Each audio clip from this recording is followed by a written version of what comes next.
General Kasirye Gwanga avudde mu bulamu bw'ensi naye gwe omuwuliza wa muno njagala weebuuze ensonga ki eyaviirako General Kasirye Gwanga okubwa obutwa obwamujja mu bulamu bw'ensi.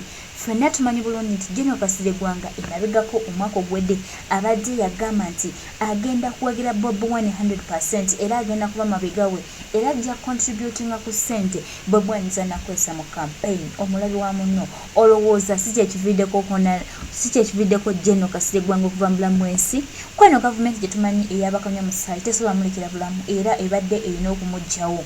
Nekyo tugamba nti tusigale nga tuli b'amaanyi ate omwoyo gwa General Kasirye Gwanga Mukama aguwe ekifo eky'emirembe mu ggulu eyo gy'alaze. Ajja kubeera nga atulwanirira bannanga abantu baffe abafudde bajja kusigala nga bakola ki nga batulwanira. Tumanyi tagenda kuwummula era ajja kusigala mu byafaayo. Ate era afiiridde ku nnaku olw'abazira ajja kubeera omuzira ate era ajja tutambulirako. Ffenna tetumanyi nti eno gavumenti ya President Museveni w'ovaayo gy'opoozinga eyagala kutta. General Kasirye Gwanga tujjukira bulungi yagamba nti tasobola kukkiriza mutani wa Museveni muhoozi kufuga ggwanga lino. Naye General Kasirye Gwanga bamutidde emyaka emito, myaka 68 abadde akyalina amaanyi, abadde akyawa abantu ebirowoozo ebitwala ensi eno mu maaso kubanga ebyobufuzi yali yabyesonyiwa n'ebyamagye nga yabyesonyiwa.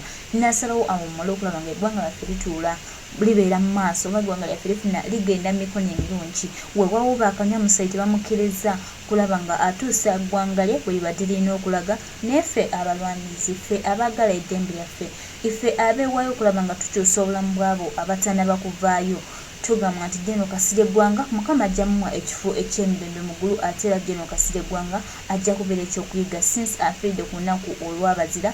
Tujja kuba tujjukira nga obulamu bwe era alibeera omuzira naddala ffe bannankyukakyuka abeetaaga enkyukakyuka mu ggwanga lyaffe.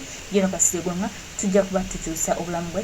General Kasirye Gwanga ekimusse ffenna abalabi ba muno njagala tukikkaatize era tukimanye nti kubadde kubeera nga awagira Honorable Kyagulanyi era nga ali mabega Honorable Kyagulanyi kyekisse General Kasirye Gwanga. Tuwali kintu kirala kyonna, tuwali kyanjawulo kikyuse naye nga General Kasirye Gwanga kyekimugye mu bulamu bw'ensi. Tubeebaza nnyo abawuliriza ababeera ku muno ne mulaba nga musharinga videos za muno.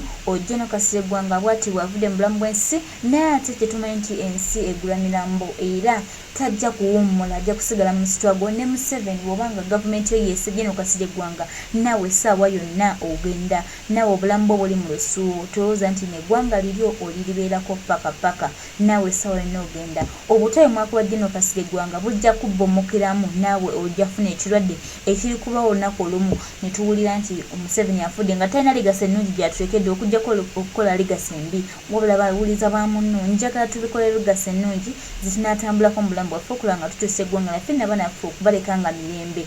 Ne General Kasirye Gwanga tujja mujjukira nnyo. Mbwebaza nnyo abawuliza ba muno n'abafuloinga muno abasharinga vidiyo ya muno mbeebaza nnyo.